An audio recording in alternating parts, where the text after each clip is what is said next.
All right, all right, all right. Welcome back to another exciting episode of the HHC podcast. I am your host, Jacob Moreno, and I'm here with my brothers Chris and Juan. Juan, how you doing, man? You were in here last week. Yeah, I wasn't. I'm doing good. So, Chris, what about you? Doing good. Only 10 minutes late because we were just rattling off Christmas carols back and forth for whatever reason. But it's alright. We keep it low key Hey, over here, so I'm having a we good gotta. time. The second I started making Christmas episode titles last year is the second I was like, this has got to be the tradition. Got to keep it going. So it was definitely it's a lot more difficult when you don't have the guys' names that like completely like fit White and Walker and even like Murray. So um, it, a lot of thinking in the behind the scenes to get those titles ready. But we get those titles ready because we do come to you guys live at the 10 a.m.s on Sundays uh, to all three platforms of Facebook, YouTube, and Twitch. All of which that if you cannot catch us live, then the VODs will be on shortly thereafter.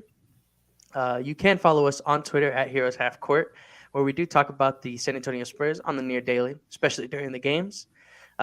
We do love the engagement. We love talking to the Spurs family and the Spurs Twitter base about basketball from here to here. But guys, we're on a 2-game win streak, and that means that I actually have some good trivia coming today. We got some good stuff coming up. So every single week I come to these guys. I have some good trivia, some Spurs trivia, just stats and such that'll try to keep these guys on their toes. And this week I got something that's kind of interesting because the San Antonio Spurs have more than 2 double-digit scorers this year. How many double-digit scorers do y'all think we have? We know two of them. Like we know two of them off the bat, and I'm sure it's pretty easy to get some of the other ones. But I just want to know how many double digit scores do y'all think we have?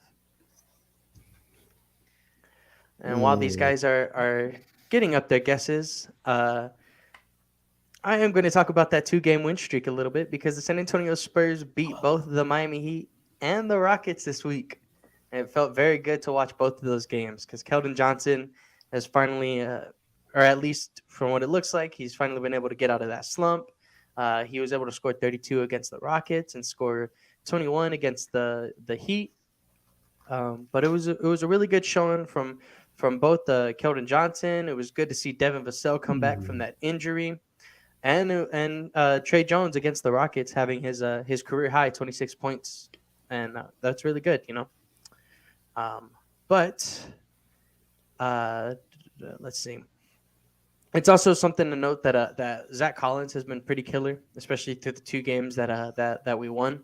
Put up 10 points, 5 rebounds, and 3 assists against the Rockets, and put up 16, 8, and 2 against the Heat. So it's always nice to see the it's always nice to see Zach Collins be able to give us the good production, especially while Yak's been out. But Juan, what Yes, how many double digit scores do you think we have? I'm gonna go with 5. Okay, okay. Chris, how many double digit scores? Oh, we're continuing this streak of all of the brothers having close to the same guesses. So even Joshua is on here telling us that he said Mm. 5. Correct answer is indeed 5. Dang The next part of the question though is who are the 5 double digit Dang, scorers on this team? dang, I dang, dang. was Okay, I was literally just gonna talk about like who I picked, and I'm glad I did. okay, good. Good, good. That's why I didn't ask. But yeah, so we I feel like it's the four obvious ones, and it's the Yeah, fifth one that I'm. that's exactly what Even what when it's I going to even when I be. said five, it's like these are the four that I think, and I know there's got to be one more, even though I don't know who. that's exactly what I did. So y'all are literally that's exactly how I figured this question was going to go because we do pretty much know who the 4 double digit scorers are, but there's a fifth one. Oh. Um, and then there is a sixth one. Josh, I'm gonna give you a Did you say chance there's a to. six? Did you say there's a sixth one? That's close, close, Oh, I was but like, not at the 10, at the double digits. Josh, I'm gonna give you a chance to re-put in that answer because Blake Wesley's not on this list. He's not on this list at all. So, um, but while I'm trying to give Josh that one, I will say that the whoever number 6 on this board is at 9.9 points. nice. So we almost have 6 double-digit scores, but there's somebody who is at 9.9, which keeps him out. All right, Chris, who do you think your double-digit scores are? All right, I'm gonna go out of on a limb and just think about somebody who would be different. So I have Trey, Dev, KJ, Yak. I feel like those are the 4, and then I went Romeo. I don't know how many games he's, played significant minutes, but Okay, he did just come off of a career high, so he did. you're Tyler right. Hero's garbage. We'll definitely get more into that in a little bit, but Romeo is coming off of a career high, and I will say, Chris, that he's played 15 games, so he kind of has been able to get that PT to where like maybe this career high doesn't necessarily. Yeah, and I figured it's either that but he might be in the category of he's still played sparingly, and so if all he has to do is come in at 19 points in one game, will still sway his averages. You know what I mean? Yeah, for sure. But are you trying to tell me I'm wrong? Don't just keep going. Juan, what are your 5? KJ, Dev, Yak, Trey, and Dougie McBuckets. Okay. Why would you have Dougie over Josh? He's been letting it fly the last couple of weeks, and I don't know. I haven't even looked at the box score like too much, but it feels like to me that he's knocking down a lot of shots the last couple of weeks, a lot of threes. Mm-hmm. That's kind of my thinking. Yeah, that's a good thought process too. So, Josh, minus the Blake on that, has Yak, Dev, KJ, Trey, and KBD, which is definitely interesting because both KBD and Romeo Langford aren't even hitting 8 points per game right now. And then, the answer to this question is indeed Yak, Dev, KJ, Trey, and Dougie McBuckets. All right. Let's go. So Juan was able to get the 2-pointer right there. Chris and Josh both on their ones. And I mean, also Josh Richardson. I had said like, why would you have Doug over Josh? Is he the 9.9? He's at the 9.9. I don't know so why. he's right there. I thought I had heard one of the broadcasters mention that both Doug and Richardson were averaging the same amount of points per game, but I could have sworn that he said that it was like 8 or 9. So I thought for sure, because those are the obvious ones that you'd go for, right? Is the two vet shooters, but No, and Doug's just above him at 10.5. So we got Doug at 10.5, Trey Jones at 12.6, Yak at 12.9, Devin's at 20.4, and KJ is bumping it up to 20.9 right now. So KJ is currently our leading scorer through that little bit that Devin, just I think like the one game that Devin was out and KJ got that 30, I'm pretty sure it was literally what flipped him right there. So, but our next question has to do with the big 3, Tim, Tony, Manu, because the last couple docuseries episodes have been about those guys. Been able to catch a little bit more about that stuff, and it's been a wonderful watch to see. And so this one, I'm going to give y'all a pretty sizable range of like, if you can get about like, think about 10 games away from like the prime number, the right number, then I'll give you the point. But It's a large how many margin of error. games? How many games did Tim, Tony, and Manu play together? Never I'm mind. going to assume this is regular season, because if I look at this other number that I have on my sheet, it's pretty like I think like the numbers align right. So assuming this is regular season and not regular season plus postseason, how many games did the fellas play together? They did play for 14 years, so that is one thing. Is those guys were there for a long time. But Juan, what's your number? This is just a wild guess, but it feels like I've heard this number before. I don't know why. That is a guess indeed. 1,172. And Chris, what's your number? I went little less. 1,038. Josh goes with 1,050. Oh dang! You we're guys, close. you guys, again, like y'all are on like that. I guess like the same wavelength, even if they are just like guesses or whatever. Y'all have like the They're same little educated like guesses. yeah, but they're way off. So Tim, Tony, and Manu played 778 games together. Now, Oh, honestly, I think if you include postseason, Maybe that you're might be probably the closer to that's 2,000. probably the number that we're thinking about. yeah. Yeah, like if you include Well, postseason, let me gotta look. assume that those guys did play around 1,000 games together. But Chris, before you do like find the numbers that I don't need you to find, Uh-huh. how many wins did those guys get together? Again, assuming this is regular season, How many did they play? how many wins? No, but what was the number though? Oh, 7 what? 778. I was gonna guess 700. 778. 700 So based off my 1100 games. yeah, and that's I remember seeing a stat the other day or a long time ago, but like in finding my research for the questions today, finding my stats that all three of Tim, Tony, and Manu won 70% of the games that they participated in, Mhm. and so that's obviously like whether or not the other two are playing, they just won 70% of their games, Yeah, I and think so including the playoffs, I think it is like around that 700 number for yeah, wins. it's definitely close to that range, and I mean when you include an extra 20 something games, What? depending on finals runs, You can't win 20 like games in the playoffs. oh yeah, uh, when you add an extra like 16 around the 16 games for at least 5 years, right? No. Yeah. So um, so yeah, Chris, do you have your number? Sure.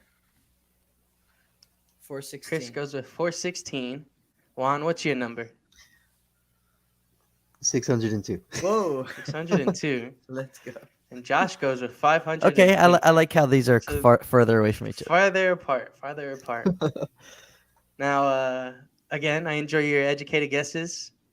Juan, this time you're actually not that far off because the San Antonio Spurs won 575 games. Wow.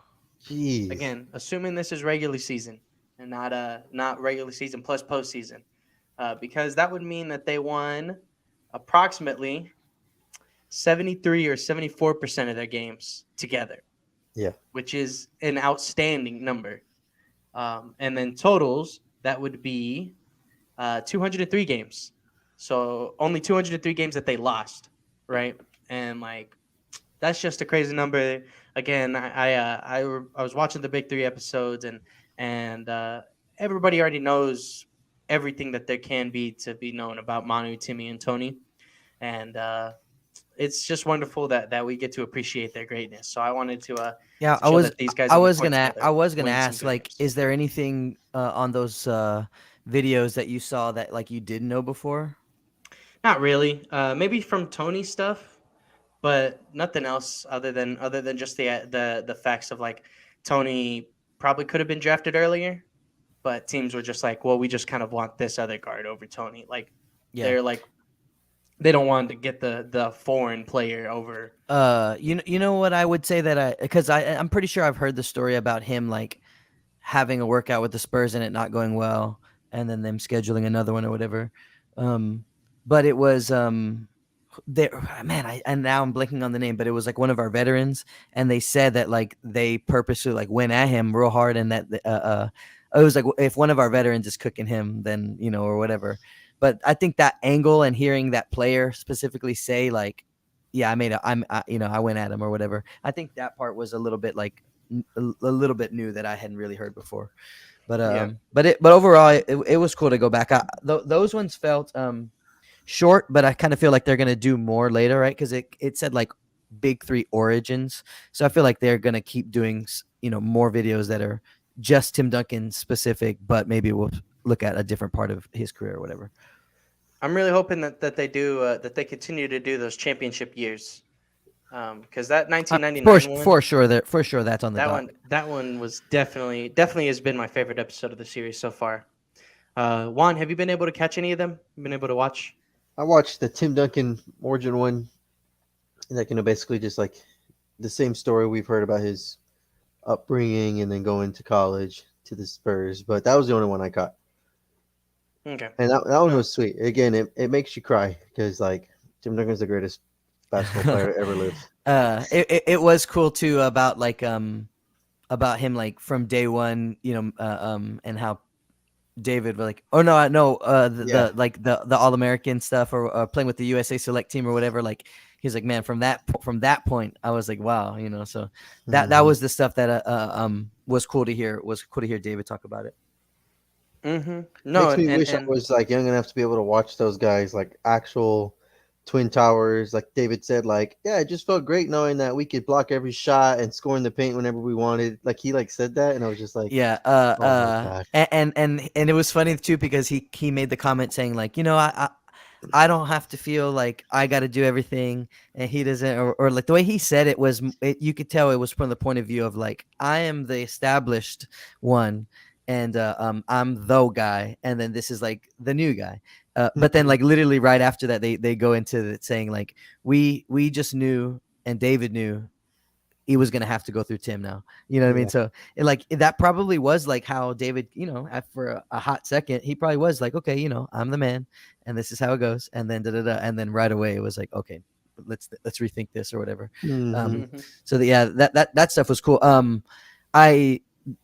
It's an older episode, but I also got to catch up on the one where they kind of ring off a lot of the history about the coaches, and that was the one where I got to learn a lot more about the people who were like, even though I know Larry Brown and being cognizant of the Larry Brown Pop relationship, and during like the 2005 finals and all that, even knowing that side of it and knowing my knowledge of him is more of like as an NBA coach, as an older NBA coach, right? So getting a chance to see like the younger side and the Spurs side specifically, that's probably been one of my favorite episodes so far is kind of seeing the lineage of what is the basketball mindset that we've had even before Pop was there, you know what I mean, and just the roots of like those kind of things, because we talk a lot about the Spurs roots in terms of the culture and their impact on the community and all that, but we also pride ourselves on being one of the best basketball teams, you know what I'm saying, I would say, right, in the ABA or the NBA and all that kind of stuff. So to kind of see the on the court stuff has been one of the highlights for me. Yeah, no, and I think just because he was my favorite player growing up, like the Manu episode, even if it was a lot of the same stuff that I've like heard from him, it's always wonderful for me to like hear more about Manu and just like understand like how things were for him, because like dude, like he really did come out of nowhere, in the sense of just like he was like when we drafted him, and Timmy says it in the doc, like he's like, you usually draft these guys after they won the MVP, after they won their Euro League championship and stuff like that. Yeah. Manu didn't do any of that stuff until after. And it was funny to hear him say that he, in his brain, that is actually how it went, and that he had to learn that that's not the case for Manu. Because he said before, he was like, we draft these guys, I see them or I don't see them. Who knows? Like he's like, that was my mindset at the time. So yeah, it was cool to hear him say like, not only this is how it normally goes, but that's how I thought it was with this guy. And then I come to find out that no, he was just some kid. Exactly. And so then he wins his MVPs, then he wins his Euro League championships, and they bring him over, and it was like, wow, so you drafted this dude like without any accolades. You were just like, he's got the potential, he's got the eyes or whatever, and sure enough, man, Manu came out and just did his thing. So yeah. I'm glad I was able to like watch this stuff, and just like Juan is saying about how he wishes he could grow up, or like he was able to grow up watching the Twin Towers. I wish I was able to grow up watching anybody in their prime. I didn't get to really watch anybody in their prime. I got to watch the beautiful game, which was cool, but that was the start of me learning basketball. So it was a thing for me where I didn't even really get to see these guys in like the full prime of like what they were good at. And maybe like you that. got prime, like, I don't know, Matt Bonner. Yeah, and that's why Matt Bonner is one of my favorite players of all time. I got prime Marco Danny Bellinelli. Green. There you go. You got prime Danny Green. Yeah. Danny Green was a stud.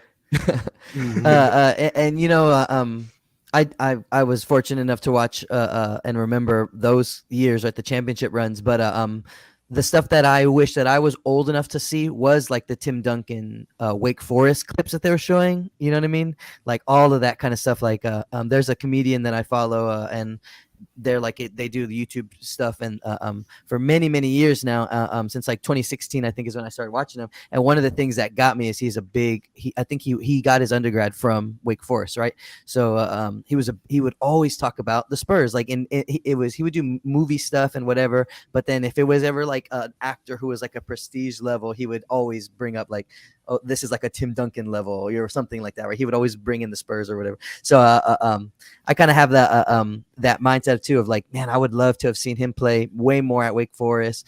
They in the Tony episode, I didn't know that he came over and played this like exhibition game here in the United States.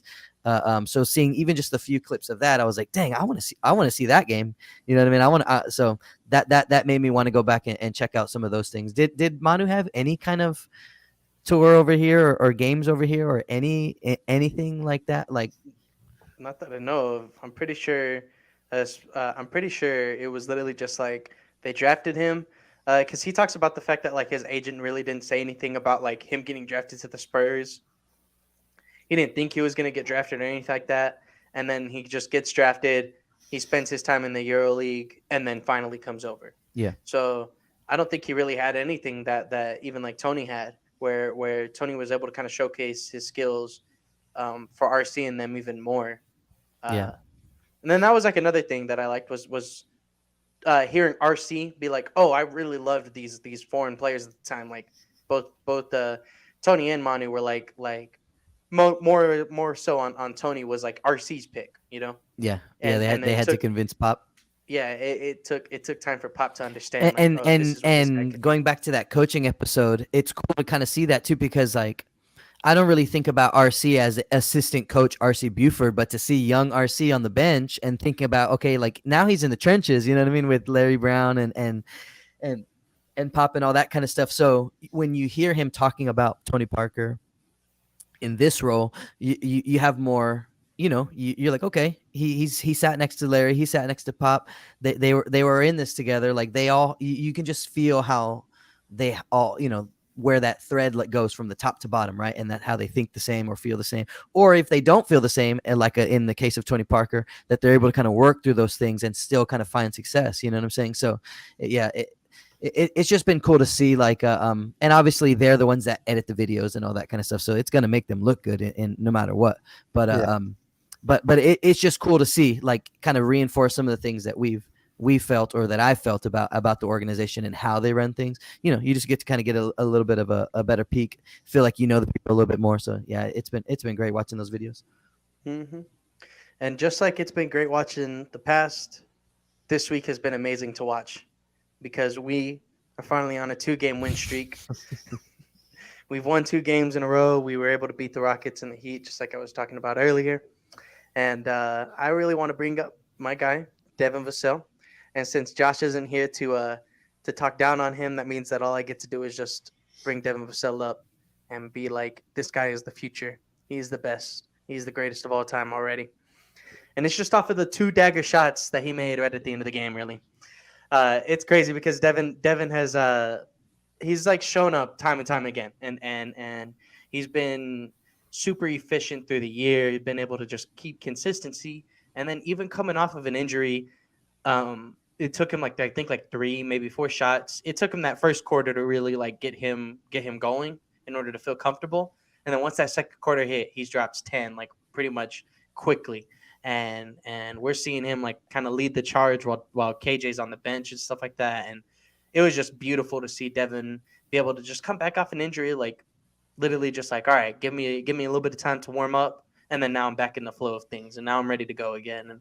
And then he ends with 18 points, with 2 shots that are just like, again, full off the dribble, like this is what you want your guy to do in the clutch against another player one on one. It was just wonderful to see from Devin Vassell last night. And that guy, like, I mean, as much as I'm going to hype him up, as much as I'm gonna, say that he really is like the greatest player of all time, whatever, like, jokes aside, he really is showing a lot of development because for me, I'm already thinking about like, oh man, I remember a couple weeks ago when we were talking about Devin's missed game winner, and he's off the press conference saying, "I'll take that shot again. I'll this isn't wavering my confidence." And then we come into this game and it's a late game clutch situation. And this guy just says, "All right, I'm going to take two shots back to back off the dribble. They're both step back jumpers, like, shots that role players don't necessarily take all the time. But he's got it. He's that confident. He's ready to step up in the situation. And this game, it came to the success of the Spurs. So I'm just very happy that Devin did his thing against Miami. And then as for my thoughts against the Rockets, real quick, just it was happy to see KJ hit 30. It was good to see him be able to come up and finally like feel fresh, and just not necessarily look like he's playing too stiff and too nervous or whatever, like whatever was shaking his confidence through the last couple weeks. So it's good that we're seeing KJ be able to finally like find his way out of the slump. Hopefully we can continue to see it happen, because I think this is exactly where the ball club should be at, where we are kind of getting a couple games. We should not be having these 10-game losing streaks unless a guy like Keldon Johnson, or unless a guy like Devin Vassell is in like this crazy slump. So it was just really good to see that from both of them. But Juan, what have you been seeing from this 2-game win streak? From the 2-game win streak, I kind of like just what you said. Like, I've just been looking at the stats over while you were explaining this. Keldon's little like last 10 games, he still is like averaging like under 40% from the field. But these last 3 games, going back to I think the Phoenix game right before Houston, he's gotten over 40%, closer to 50% shooting. And hopefully he just continues back on the right track, and not struggling from the field so much. Because like you said, like we've talked about it before, but like if Keldon is not playing up to par, Devin, or literally anybody, like one of our important pieces, Trey's missing, like this team looks helpless out there. And that's what happened over the 11-game losing streak. And for Keldon to get right back on track, and then with Devin coming back, like, and we're still missing Jeremy and Yak, but it's like these guys have to, like, they have to be not perfect, but they have to be like really, really good, 20 points at least, efficiency. They can't just be forcing up shots. I feel like Keldon was forcing a lot of shots during that slump. Really, really bad decision making with the ball in his hand, and it just felt like he was back to just taking what the defense gives him. And against the Rockets, like he was bullying Jabari Smith. I know he's just a rookie, but like he's supposed to be a big, and Keldon was taking him in the paint and just like it was not phased by the Rockets defense. And I know the Rockets defense is basically like ours, like everybody gets theirs against the Rockets. You get in the paint, but that's exactly what we needed. It was a get right game for Keldon, and he took advantage of that. And I guess to touch like a little bit more on like what you said with Devin, I was so happy to see him come out and like he's not afraid to shoot the ball, and that's what we need on this team. And yeah, like some don't fall. I've never really faulted him for those type of shots when they just aren't falling, because I've seen what happens when they do fall. Like he catches fire, he lets it fly, and like you said, that closing stretch, he was hitting like separation shots where if it was literally anybody else, right, like it'd be posted all over NBA Twitter, like, oh wow, like look at these shots. And it's like that's what we need, because Keldon can't do that right now. Keldon doesn't have a step back, fade away, and it's like money the way Devin's shot is right now. But Yeah. like I'm impressed with what Devin is showing, and I love how you brought up like the 3 he took that he said I'll take that again. Like he's not afraid of the moment, and we need that. Because if we do get like a top 5 pick this next year, and we do get like more talent, like we need these guys to know how to win ball games and be able to finish it out, or we'll just be stuck in Kings or Rockets or Minnesota like purgatory of like never getting anything done.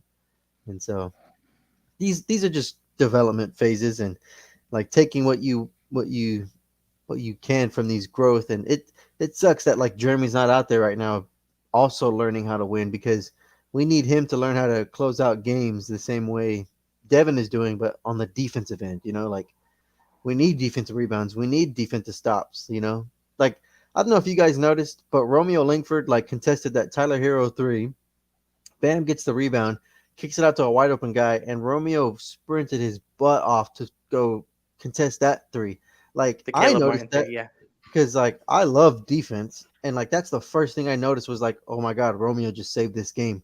But instead of it just being a wide open three and everybody just staring at the guy, like The first three almost looked like he blocked it, right? Like yeah, he was that into it.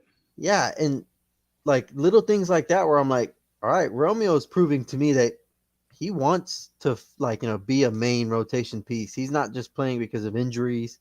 Like he's gonna be a factor. He was a lottery pick himself, right? Wasn't he, Jake? Just right off, if anything. Oh, okay, yeah. So Might have been 14, 15, but he was drafted right in the mid round with this in this with by the Celtics. like he's got talent, and for me, like little things like that are like popping up where it's like, all right, like if we do move on from Josh, if we do move on from Doug, like you like play Romeo some featured minutes. Like I'm okay with that. I'm comfortable with learning, like going through his growing pains, if it means to be on the team like for the next couple of years.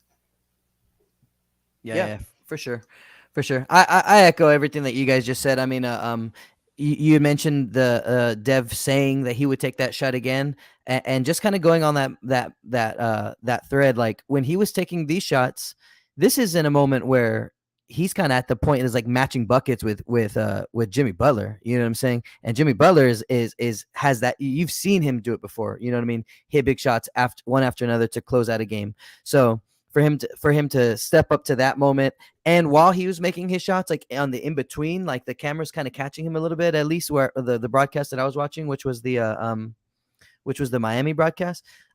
He's clapping his hands and he's like he's being very vocal about like I made that. Give me the ball the next time too. Like he had that energy. You know what I'm saying? He was ready to close the game. So that's been great. And then obviously just coming back from injury is good enough. To make me happy at least, right? It's been tough to watch the games when we're going out there with 3/4 of the squad or whatever or less. So just to have him back has been good. And then KJ, I mean, you mentioned about the Rockets defense probably being a little thin or just a little. I mean, they looked like they. I think Sean Elliott was like they don't have any interest in defending right now. He was like, just go. He's like, look. He showed a replay. He was like, look at it. He was like, he's like one swipe here. He's like two swipes there. Another, and it's like that. That's their defense. So I get that. And I think we all felt that Houston was at least going to be the one competitive game this week we were going to get a chance to have. But him not settling for the outside shot and getting inside, I think was, I mean, it's exactly what we needed him to do.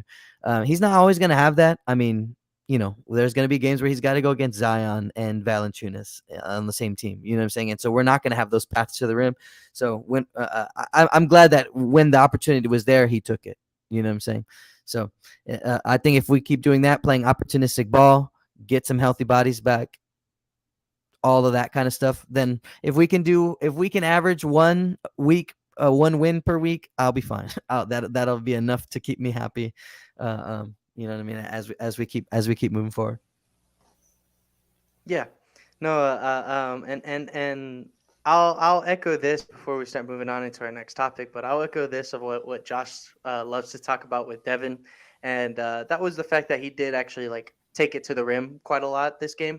I'm pretty sure he only shot 4 threes the entire game. So Mhm. the fact that he was able to get his 18 and on good efficiency and everything from shooting in the mid range, but also taking it to the rim, he's got the ability to do it. So it was good to see him, like be able to start to kind of heat up by getting these little steal, these tip passes and taking it all the way to the rim and stuff like that. Like there's just things like that for Devin that was really good to see.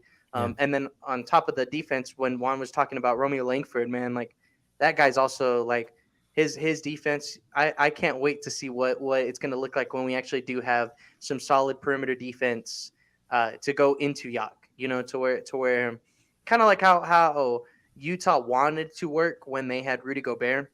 When it was a thing of like you're gonna funnel your entire your defense into Rudy Gobert. You're gonna have these guys run them off the threes so that they're going into your best defender.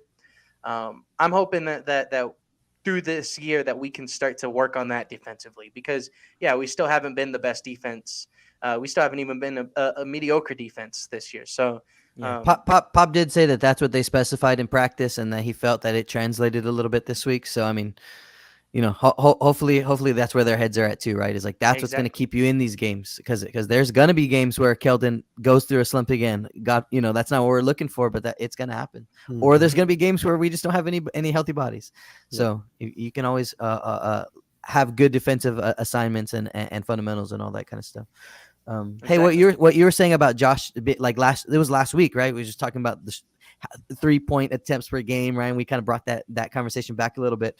And Keldon goes right into that too. Like, if Josh was here, he'd probably be saying Keldon did good because he didn't take all those threes. You know what I'm saying? Like, and it fed him the same way that you said that Dev got into a rhythm at the rim.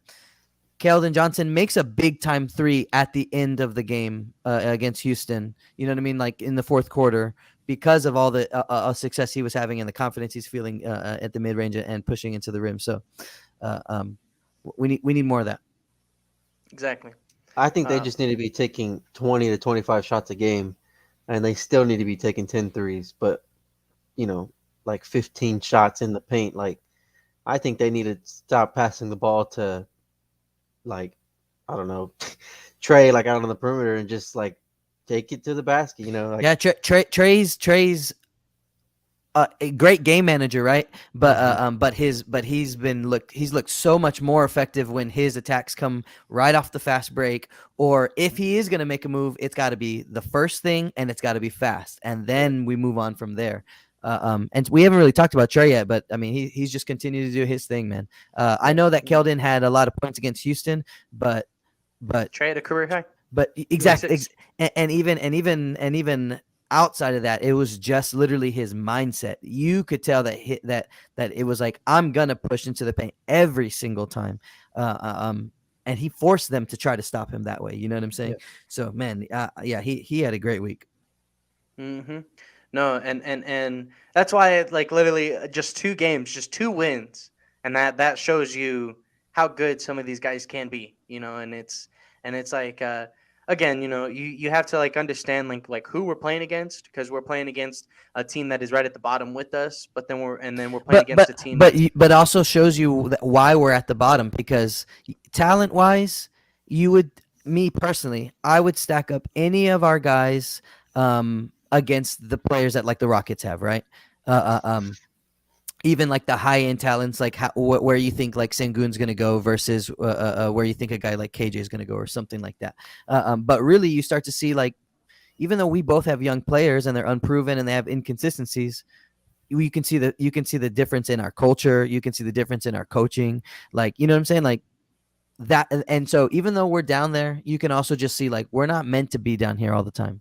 You know what I mean? Like, our team is going to be better.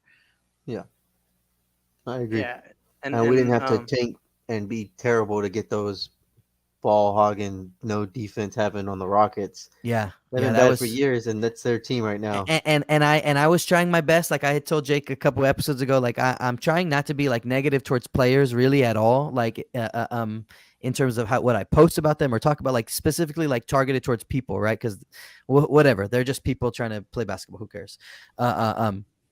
And I don't want to hate. I'm like, okay, I don't really have any reason to hate a lot of these young guys. I don't really like knowing a lot of these young Rockets, right? So okay, I'm watching the game, and then it's like, you see that part of it. You see like the immaturity, right? And then on top of that, then it's like they got into a good little portion of the game where they were just all really trying to get a whistle, or were very dissatisfied with the whistles, right? And it was like, you guys are still in the just get up and go play basketball phase of your career, man. It's like, Yeah, somebody's got to be around to tell you that. You know what I mean? Maybe it's Gordon, maybe it's not, and maybe it's their coach, or maybe it's not. But yeah, you just see the differences. Mm-hmm. Josh said that KJ had 1-3 going into the third against the Rockets, so Yeah, I assume that does go into Sean his, Elliott said that too. Sean, he was like, look, he needs to remember this game. He was like, he has 19 points and 0 3-pointers. He was like, and his efficiency was great. You know what I mean? So. Mm-hmm. No, and it's wonderful just to see these guys be able to put out a solid week. I was talking about, we beat a bottom of the barrel team with us, but then we also beat a team that's like at least fighting. Depending on how you look at the Heat situation or not, Mhm. whether it's good or not. I think that if they get in the playoffs, then they're fine. Regardless, They're they're a team that has something to play for. Yeah, they have exactly. They are consistently trying to fight for a final spot because from 2020 to now, they were in the finals. Obviously, Jimmy has a bad second year where they get wiped in the first round, but then they're one shot away from the finals again. I'm pretty sure they talk about that. The Spurs broadcast were talking about that. So, that's a team that it's a good win. It's a good win because we were able to beat them, even though a guy like Jimmy Butler had his 30. He had 30 and 4 for them. Tyler Hero had 23. So even Kyle Lowry was freaking knocking down. I felt like anytime that man had an open three, that man was knocking it down. I was Oh, like, I thought what I is thought I going thought you were on? gonna say knocking down Trey because he was kind of putting his body into Oh Trey. yeah, oh, yeah, and that's savvy vet who knows Oh his yeah, for size sure. is Kyle's a respectable guy in the league. So No, it's yeah, one of those things. using the size advantage perfectly. Shout outs to Collins and everybody for not allowing a guy like Bam to do that. You know what I mean? Oh, you don't have Jakob? I'm just gonna punish you then. You know what I mean? Like That's what I was gonna bring other up. big men will do that. That's what I was gonna say. Usually when we're missing Yak, Bam goes for 30, like against us. Like, and we play the Heat twice a year, and it feels like we never have Yak to go against Bam. And it like this, I felt pretty happy, like and content with like Bam not going off. And yeah, like yeah, Kyle was hitting threes, and I kind of was like okay with that. I was like, all right, well at least they're not attacking us in the paint because they were attacking like Zach Collins, and then they would just like go away from it a little bit. Like Kyle Lowry was doing stuff like that, like just like forcing Zach Collins to foul him like somehow, and it was just like it was things like that. And like you said, Jake, like we found a way to beat a veteran team, all those like guys, all those people who've been in the league for I don't know how long, and our young guys managed to come out on top. Like I thought that was a pretty impressive win. I Yeah. know you messaged like during the game like we're keeping them in this, and I was just like, yeah, but like that's what's gonna happen like with a veteran team. Like they're gonna take advantage of your mistakes, and you can't like give a game away to a veteran team, and we still managed to come over with the win. That's why I thought it was a pretty good win. Yeah, No, it did have a little bit of reminiscence of how the wins we were getting at the beginning of the year, where it felt like maybe the team wasn't ready for us from their energy standpoint or their focus standpoint. I didn't get to watch all that much of the first half. Right at the second into the second quarter, and then into the second half is where I got to kind of really check in. But coming from that Miami broadcast too, like there was the fourth quarter, many mental errors right on the way of the Heat, even to the point where they showed a close up of Spo, and he's standing there, and you can hear his players talking to the refs and whatever to the refs, and you just look at him and he's like he's just yelling. He says and all he says is focus. He says concentrate, play. Like, and so he was pretty frustrated, but regardless, whether they tried hard or not, who cares? We came and we had the right mindset. We put energy in the right places, made good plays. You know what I mean? And played winning basketball. So it was good to see them get to see the result of it. Mm-hmm. And to what Juan was talking about, I was saying that we kept the Miami Heat in the game because of our turnovers, and that's like I think just been the thing that we haven't necessarily talked about too much, but it's just been a thing through the season of we are just turning the ball over, making careless mistakes. Yeah. We're just making careless mistakes. So turnovers are part of the game. Like you will have some things happen that you're just like, man, all right, got to get down on defense. You got to figure something else out, right? But there have been times where you're just like, what's going on, Josh Richardson? Why are you throwing the ball 80 miles above Keldon Johnson's head? They were forcing a post up Keldon Johnson at the end of the game that just was a steal, right? And it was like you're wasting so much time to take this bad angled pass to force it to if Keldon wants the ball that much, your position's not even that good. Like you're kind of already pushed out. You don't have any footing because the guy's really just leave that position and go get the ball. And Devin just hit two big time shots, and we were trying to give the ball to Keldon. Yeah, just what you said, Jake. Like we get into those, and then there's some where it's like, okay, Doug had this real nice one-armed pass off of a catch and a pump fake, takes one step, shoots it with one hand over, and the guy and his teammate gets an open three. Can't even remember if he made it or not, but it was a nice pass, got a good look, and then like 3 possessions later, he kind of does it again, but it was a little bit less accurate. Ball goes out of bounds, right? And so it's like those are the ones where it's like, you know. And I bet Pop was frustrated with those kind of things, right? Because on one hand, it works and it worked well, but then it's like, okay, let's just be a little bit more disciplined and get your teammate the ball. Don't throw the ball out of bounds. That's what I was gonna say. Is on one hand, we're seeing Josh Richardson throw the ball straight to the backboard, and it like somehow landed in Keldon Johnson's hands during the Rockets game, and then the next game we're seeing it actually, what was supposed to happen, where the ball just freaking flew like however many feet above Keldon, and you're just like, oh my goodness, like this.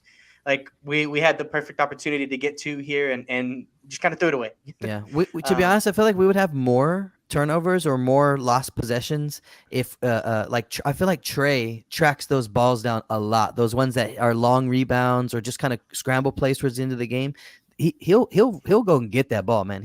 I love his energy. I had to let him slide. He had a turn. He had that fumbled ball, which goes into that scramble, and luckily we keep the ball, right? But he was visibly mad at himself for it. I had to let it slide, right? I was like, he broke his own ankle. Yeah. He broke his own ankles. I was like freaking out in the sideline. Oh, yeah, because he's the guy who's been the opposite of that, right? And so Yeah. Luckily we retained the possession, so I was like, all right, Trey, I'm gonna let that one go.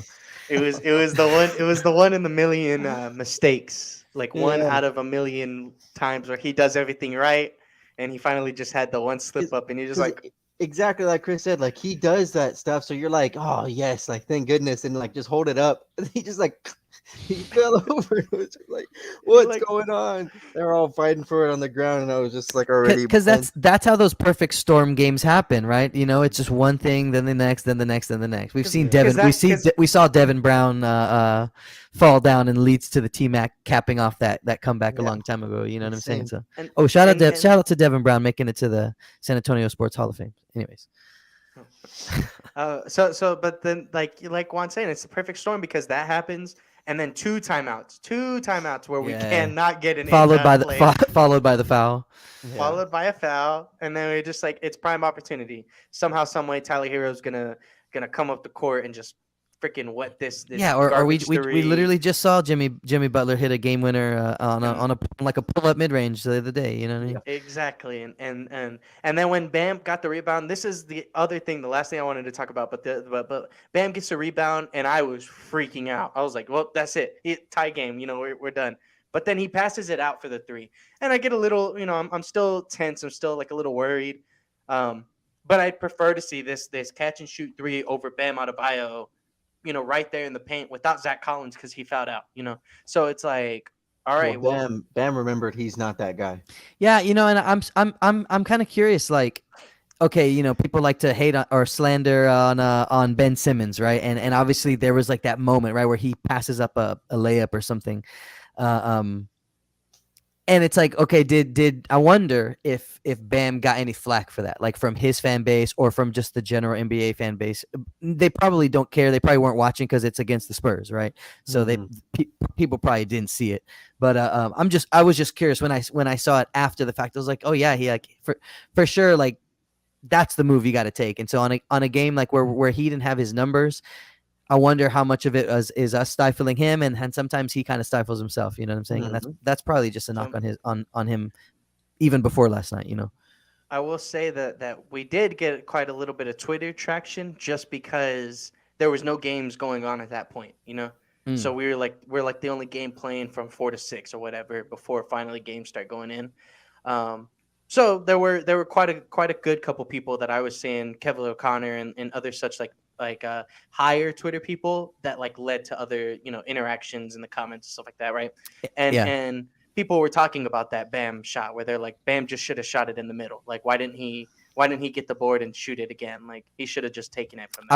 I wish speaking of like Twitter traction or whatever, I wish we would have not had those inbound plays and the foul, because if not, then that's a fun. I mean, it was already a fun game and it was a fun finish. But I mean, if you get the Devin and Jimmy back and forth, and then that just leads straight into the final possession, like that would have been a that people probably would have been talking about that more, like just as a whole, the full finish, which then in turn would give Dev more shine and all that kind of stuff. Hmm. But I was gonna say that it's becoming a thing that's very noticeable on the the mental of the big man in the league. And because if you're not Joel Embiid, and I guess even like Jokic, but Jokic is very inside out type of offensive player. But if you're not Joel Embiid, most of the time these guys really aren't like attacking the inside the way that you think they do. Bam is Because your not that best guy. your best big man in the league that are not Joel Embiid, that are not Jokic, you have Rudy Gobert, you have Bam, you have DeAndre Ayton. Who else? But Cat. but And still, like I feel like Cat, if he caught that ball, would go up. If Jokic would Keldon definitely caught go that up. ball, Yeah, it's like I feel like all the guys that you listed though, even Jakob, I feel like if he caught that rebound, would put a layup package together on some small guy in the clutch of a game, no problem. Or he might look for a pass, but I feel like he would take that shot. so I like my point though is saying that like we're kind of I feel like we are seeing a little bit of people that are like they have the ability to do it, because it's not like Bam doesn't have the ability to attack he right there. doesn't. It's not like freaking Listen, Juan, they were one DeAndre shot Ayton. away from the NBA Finals. You hear me? Yeah, one I think shot. There's I still bubble frauds in my eyes. What has he done since the bubble? Bam. He's had worse numbers than Yak, right? Give me 1 second. My mic just messed up. Give me Of 1 second. course. Well, we can move on to the next subject. My closing thing about that, Jake, is legit. I feel like anybody catches that ball right there, and you just have basketball awareness that one guy's on his butt and the other guy's kind of like 2 feet away from you. That's just like a little floater. They're And the NBA and the players. only center that they suited out is fouled out. Yeah. So it's like anybody, like if Keldon caught that ball in that situation and we needed 2 points to tie the game, you think he's passing it out for three, or you think he's just going up for a shot? Like it's not. I don't think that's just a big man. I think that's the way the game is. Like this 3 point mentality, or Yeah, like, for sure, for sure. It's or per, maybe maybe it's maybe perimeter. Spo told them in the timeout, "Hey, we're going for the win. We're Yeah, going." I was gonna say the exact same thing. Maybe they had no intention of going to overtime, and okay, that's just where our heads at. Let's try to get a good look. I will say I am trying to be in defense of Bam. Yeah, Bam's of always your been one of Miami the Heat. Bam and Jimmy have always been two players that I've enjoyed watching. Uh, yeah, I don't think I can even try to hide that. I enjoy those two guys. Because at least I Um, got to watch prime Jimmy Butler. Yeah, I I got know. to watch prime Jimmy Butler, and that guy was something else, man. If only Jimmy Butler was a, if only at some point we had a Kawhi Leonard Jimmy Butler duo, that would have been a. There we go, man. Hey, that's my boy Adonis. He's also a big Heat fan, so he knows what's up when it comes to talking about Jimmy. He knows Oh, that you're we'll go with that. fantasizing about two players that are not on our team right now. Yeah, this fantasy. We'll go easy on him. Thanks for watching, Adonis. Appreciate you, G. But yeah, man. So like Juan was saying, we could kind of transition this because we were talking about our big man, and there was some talks this last week. We did talk about it a little bit, but we actually have more confirmation from an article about Jakob Pertl. And this guy right here has been we've talked about these talks, or we've talked about the possibility of trading Jakob for a little bit, but now we're finally getting back into the swing of things with just the whole situation that was going on earlier in the season. Now we're able to kind of focus more into our trade talks and be able to talk to other teams and get things situated, which does bring back up more Jakob talks, right? And Juan, do you remember what the article was? Do you have anything about that stuff? If you could give us some of the details. I what to me the most important thing that I saw was at the start of the article it mentioned that the Spurs are back on the trade market after all the Josh Primo stuff has kind of settled down, or not as at the forefront of the you know what I'm talking about, like like the Spurs are kind of back on the market. To me, that was the biggest thing was like, okay, that's why we haven't heard a lot of stuff because they were just dealing with in-house stuff. And then it also coincides with there was like a report that like like in December, most like most of the league can now be traded, right? Any of these guys on these contracts, like if they signed, like now they're up to be traded. So it kind of opens up more trade talks. Like people are willing to move off their team now. Like, well, now they actually can like make these deals, and it opens up more of like the parts, if that makes any sense. So to me, that was the biggest thing, and it kind of just sparked a little bit more of like this. Are we going to move on from Yak? Are we going to move on from Josh Richardson? The article also mentioned that, we would prefer to keep Doug over Josh Richardson, like at this point. And I think that's like, I don't know. I just think that was pretty interesting. I wanted to hear what you guys had to say. Obviously, like the whole Jakob to the Warriors deal didn't sound like the Spurs wanted James Wiseman. That's who I would prefer. It said that the Spurs were interested in Moses Moody over James Wiseman or Jonathan Kuminga. And then they also mentioned that the Raptors were also interested in Jakob Poeltl for some picks. So I just wanted to see what you guys thought, because I know we've talked about this over the whole year. Like, are we going to trade Yak? Are we going to trade Yak? But like now that there's like actually some rumors or some, insider talk out there. Also, Josh brings this up too, right now in the comment that like if we were to sign Jakob, the most he could get is 58 mil before free agency, I guess, or I don't know how that would work.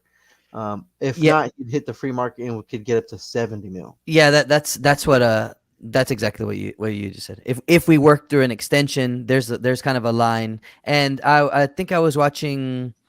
It was Noah Magar George and another man. I can't remember what show. It was his show, the other guy's show, and he was kind of explaining that same thing. And he said that like, I guess the Spurs and Jakob's camp seem to kind of be like not really reaching an agreement just yet, because Jak probably wants to go more than that, right? Which would push us into the position of, okay, now are we gonna not get anything for him in hopes to promise him money or throw money at him later, or is he just gonna leave? And all the typical talks that come up when it comes to trades or whatever. Yeah. So I really think we're gonna lose Yak if it goes to free agency, because I think he'll get more than 15 per year. Yeah, exactly. So then it's just like, okay, well, if we want to be players in his free agency talks, because we feel like he's worth more than that too, or we're willing to play more than that now, but are we also okay with just opening the door to him having more other suitors, right?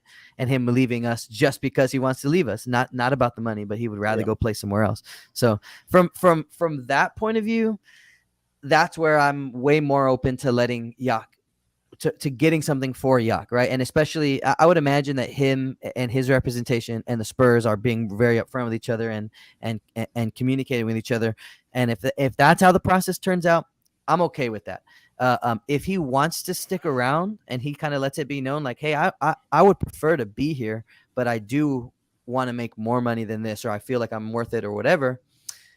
I'm okay if I'm the Spurs, like, or if I'm, if I'm making decisions, I would be in at least entertaining the idea of like, okay, the kind of what we did with Lonnie, right? Let's just let this year play out, and then we'll enter those negotiations when that time comes, because I feel like he's valuable, right? And I think we talked about it before, but it's like if the chances of getting a guy like Wembanyama is what is going to really make you feel comfortable with moving away from Jak, then that's the least likely one, right? You're more likely to get somebody else. So I would still try to have security in that regard. But I mean, Jake, I don't know if you disagree with that.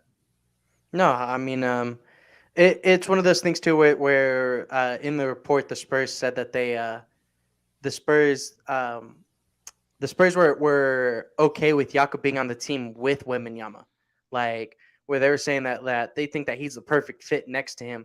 And while I would probably disagree, because we're already seeing how a guy like Kat and Rudy are having to take time to adjust, and that's like, it's not really working out right now. Obviously this is still year one for them.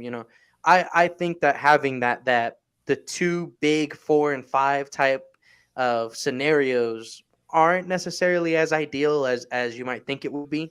But also, you're talking about a guy like Victor, who is, from what we've seen, very mobile, on the perimeter, and you wouldn't have to plug him in and make him be your defensive anchor on day one. You know what I mean? It's like it would be a perfect fit in the terms of let some of the wings take off some of that offensive responsibility when we need it. Let Yak take off some of the defensive responsibility when you need it, and then you just get to be the floating superstar. You know what I'm saying? Like, We've seen this before, Jake. Tim Duncan came in, let David, kind of ease his way out. And that's exactly what that would be. It Yeah, would I be the mean, Twin Towers and we'd win 2 championships. I guess that's where I don't want to compare that. I don't want to make that comparison because of how high that, trying to get you guys obviously. to trying And to nobody's saying Jakob Robinson. You know what I'm saying? Exactly. but just you're not gonna ask. I can see how they would say that it's cool for them to work together, because you're just not having to ask a guy like Victor to be everything right away, which is good for a team who is getting a guy who they think can do a little bit of everything. You know what I'm saying? So that's the perfect scenario where some people, they can do everything, but then they got to go actually do it right on a bad team, and then it doesn't. That's all they got. You know what I'm saying? So we're fortunate in that regard. So I would be okay with keeping them, for sure. All I was saying is that if you got a guy like Victor, it would probably make you feel like a guy like Jakob is now a little bit more expendable. You know what I mean? You don't feel like you're bleeding out at the center position as much. That's kind of where I was coming from. Mm-hmm. And then I'll move it back. I'll try to hit these points that Juan was saying real quick. He was talking about the Josh and Doug stuff. And I don't think the report was necessarily saying that they would rather keep Doug over Josh, but I think the value of Josh is hitting the first round pick, whereas Doug isn't. So we're okay with just keeping Doug rather than trading him for like seconds. Yeah. And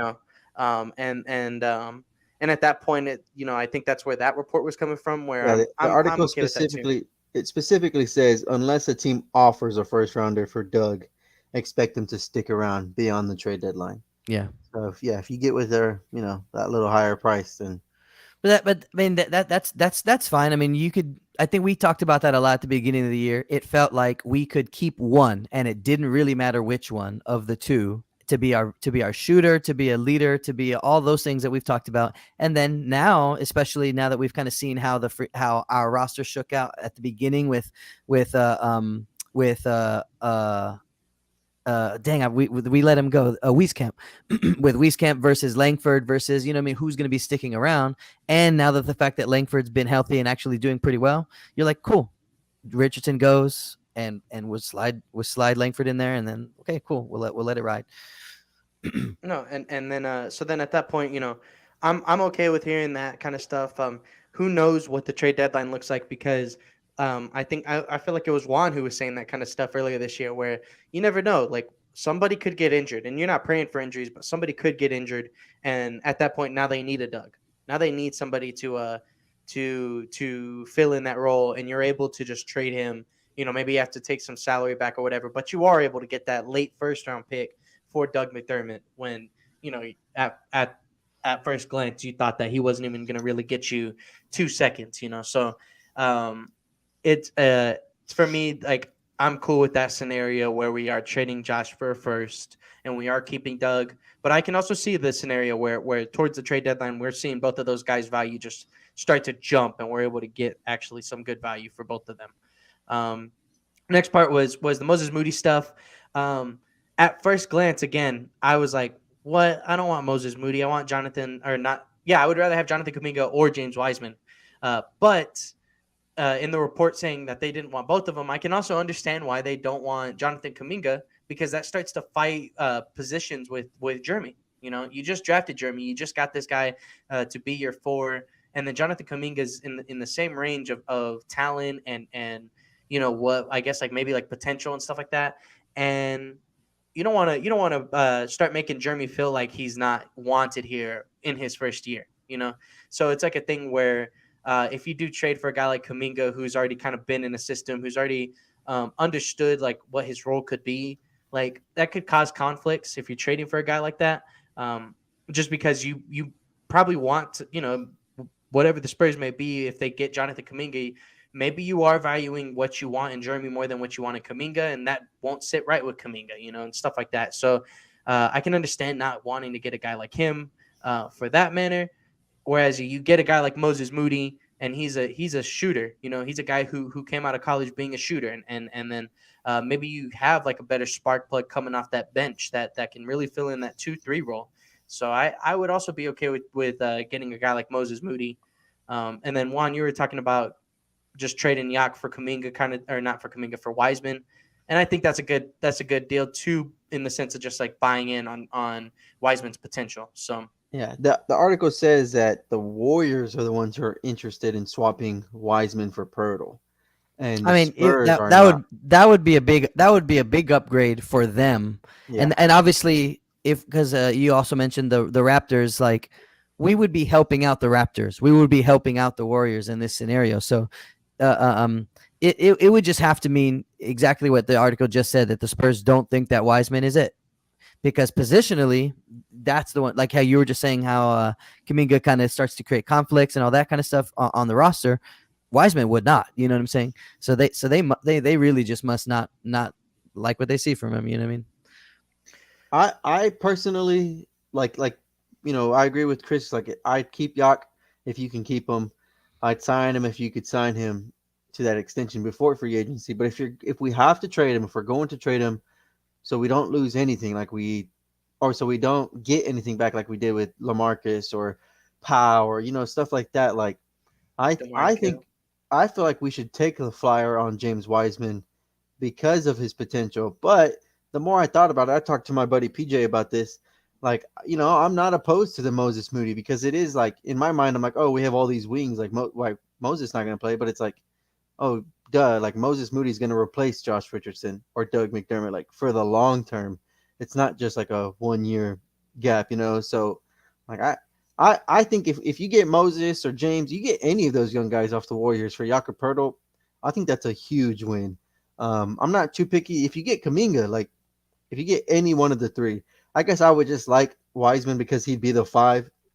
And I don't know. I feel like he'd play the dunker spot and do like all that, stuff that Yak's been able to do scoring wise for us if we just let him develop. He doesn't have to be a post up big. Yeah, and Um, if you're comfortable with the kind of defense that a guy like Bassi or like some of those smaller fives are going to bring you, and you're okay with that, well then let Wiseman be your defensive five, no matter, and see what he's got. I mean, he's gonna get bullied on some nights probably, but mhm. then you unlock that athletic five on the other side. You know what I mean, and see what you can do. So He yeah, had like a 20-point night against us his rookie year, like off of yeah. 10 dunks. And it was Yeah, I'm down with that experiment as well. But again, I mean, it really just must mean that the Spurs don't see that. Yeah. yeah, yeah. No, and then also the idea is that because I'm pretty sure it also said that we would want draft capital. Maybe the Warriors aren't willing to get rid of their draft capital and a James Wiseman, draft capital and a Moses Moody, whatever the case. The young players and draft capital like for Jakob Poeltl. They might not be willing to part ways with all of that, and that's something that's definitely, I'm sure the Spurs are more willing to trade for draft capital rather than an actual player, just because you have more flexibility. You can move around things with draft capital a lot more than with one young player kind of thing. We better use that draft capital. You always say that. We better use that this year. Trade up if we have to or do Yeah. something In because in theory, the draft capital is more flexible. It's not necessarily like you're saying, it all ends up being like what you do with it, but it can be the same thing with the player. What if we trade for James Wiseman, but he's sitting behind all three of the other big men on this team, and you're just like, why is this guy even on this team if he's not even here playing? So it's yeah. like If stuff like anything, that. I think James Wiseman would look just as raw as Charles Bassey, Yeah. and then you would just have a couple of developmental bigs, and you let them grow because obviously we got time. He's going to be able to play. He's been playing in the G League and for the Warriors, so. But I get what you're saying. Like the Spurs don't want to pin themselves with contracts and players on the team right now. and that sure is one way to go about it. If we get the cards fall exactly how we want, and we have like 5 open roster spots and a top 3 pick, like yeah, there's a whole lot more to do with that than the Yeah, other side then of less. having Yeah. 10, 12 players already on your team. Can't even sign anybody. You got to cut people, trade people. Mm-hmm. Exactly. So, as we start wrapping up, guys, is there anything on the week that you wanted to bring up? Anything from our 2 game win streak? The most wins that we've had in a long time. Uh, what's is there just any lasting thoughts for the Spurs that y'all have? I mean, I don't know how deep we would need to talk about it or anything. There was another article from Clutch Point, um, that had linked Isaiah Thomas, right, to the Spurs, right, saying that maybe they would be looking to fill a backup point guard role. And again, I don't really know the here I can put it up just so that you can, whoever's watching can kind of see it, but I don't really know the author too well. Uh, yeah, right. But I guess just the idea of the Spurs looking at trying to steady up a little bit of a backup point guard position, I like that idea. Uh, um, this came out, and then also in kind of in response to this, but also independent of this. Again, I think it was Noah George talking about guard Sharif Cooper. Is that his name? I Yes. believe so. Yes. He kind of gave a little breakdown of why he thinks that maybe the Spurs should take a chance on a guy like him. He plays for the Cleveland G League team at the moment. And I don't know if you guys even know his game or any of that kind of stuff. Those videos are really short. They're like 2 minutes each. One is more of an offensive, one is more of a defensive look. But just from the point of view of the Spurs maybe looking to get somebody on the roster who can be a backup point guard is something that I like. So I'm glad to see it. As specific as like the Cooper kid, I'll be down to give him a shot. As far as specific as Isaiah Thomas, I will be down to give him a shot too. I mean, especially if you have plans in the near future to get rid of Doug and or Richardson, you get a guy like this who again just fills another one of those small veteran roles, fills a need that we might need. You know what I mean? Like, especially when if Trey is to ever go down, like we've seen what we look like without Trey. You know what I'm saying? And then also just to security. Obviously, when Blake comes back, I would rather now a guy like Isaiah Thomas to not really play that much and to be more of that veteran and give Blake the minutes. But just for where we are right now, I'm down that we're at least looking. So if anybody wants to add to that, you can. Because I remember on the reports talking about the Isaiah stuff too. The idea is that you're getting an offensive scorer, somebody who can help relieve the burden that Mhm. Keldon and Devin have. Yeah, for being that our is kind of two- how they framed it. yeah, for being our two 20-point scorers, and so then at that point they don't have to score as much all the time. And I don't mind that idea, but I also don't feel like, I don't know, like I guess the Keldon slump really shows that we do need to have, like, I guess, more out of an offensive cushion. But I'm also not opposed to just seeing us ride it through without Isaiah Thomas. Um, but I mean, if you're throwing a chance to get another young guy in Sharif Cooper, I don't know his game too well. The other name that I remember reading up on was Jared Butler, and that guy's out of Baylor. And so he would be more defensively minded. Um, I wouldn't mind him either, but like that's because those guys are younger. There's a chance that they have lasting power to stay. Like there's a chance that you can sign them for another year and then be a third string, maybe even backup point guard. But you would hope that you could figure out the point guard position by next year. Yeah. So Yeah, I think like letting a flyer, like there's really no downside to any of those type of moves. Like the position our team is in, like I think taking a flyer on some of these guys and seeing what they got, might as well. Let them, have a chance to prove, like Isaiah, if he still got it, or Cooper, like what he can do in the league. I don't see a downside in doing that, especially with the team and how many bodies we lose. Um, I don't know, our tank philosophy. Jeremy and Yak are just like, I don't know. I guess we'll see when we come back. Like, there's no timetable on these injuries, so Yeah. like, then like if something happens, you could throw in another body on the court. And you can see a scenario where because of injuries, a guy like Isaiah Thomas has to play, and now he's getting a chance to score 16 to 18 points per game on and still lose. You know what I mean? So where the Spurs are probably still getting the things that they want, and Isaiah's getting the things that he wants. So it could be a beneficial thing for both sides. It could go the other way, right? I mean, you don't really see it that much, but you could see a scenario where maybe he wins you more games than you're hoping or something. I don't think that would happen too much. I mean, he still is kind of a liability on defense and those kind of things. But we're right now we're choosing to go out with 4 power forwards on the floor. You know what I mean? So just from the point of view of just from the point of view of kind of what we had talked about a couple weeks ago, or maybe even last week, about just like having a more functioning offense for the guys that are actually on the floor. You know what I mean? Just stabilizes it. Yeah, exactly. Just something to stabilize the offense so that you can still feel like you're learning things along the way, even though you know you're operating with way less people than you want, and you're probably gonna lose the game and all that kind of stuff. You at least feel okay, good. Now we can at least try to run a couple sets and let's try to see some of these things actually play out. Versus everybody's out of position and we're just out there throwing bodies so we can get to the end of the game. You know what I mean? Like, so any way we can help ourselves in that regard, I'm down with. For sure.